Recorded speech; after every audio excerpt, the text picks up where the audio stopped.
తెలంగాణలో మద్యానికి దసరా కిక్కు మామూలుగా లేదు. మద్యం అమ్మకాల్లో గత రికార్డులన్నీ బ్రేక్ అయ్యాయి. గాంధీ జయంతి రోజే దసరా రావటంతో మందుబాబులు జాగ్రత్త పడ్డారు. పండుగకు 10 రోజుల ముందు నుంచే మద్యం కొనుగోళ్లు చేశారు.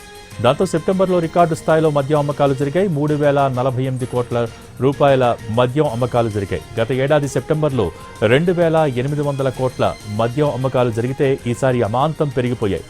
గత ఏడాదితో పోలిస్తే 7% అమ్మకాలు పెరిగాయని ప్రకటించింది ఎక్సైజ్ శాఖ.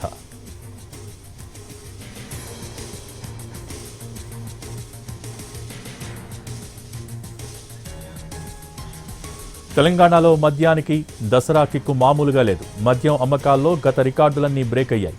గాంధీ జయంతి రోజే దసరా రావడంతో మందుబాబులు జాగ్రత్త పడ్డారు. పండుగకు 10 రోజుల ముందు నుంచే మద్యం కొనుగోళ్లు చేశారు. దాంతో సెప్టెంబర్లో రికార్డు స్థాయిలో మద్యం అమ్మకాలు జరిగాయి. 3,048 కోట్ల రూపాయల మద్యం అమ్మకాలు జరిగాయి. గత ఏడాది సెప్టెంబర్లో 2,800 కోట్ల మద్యం అమ్మకాలు జరిగితే ఈసారి అమాంతం పెరిగాయి. గత ఏడాదితో పోలిస్తే 7% అమ్మకాలు పెరిగాయని ప్రకటించింది ఎక్సైజ్ శాఖ.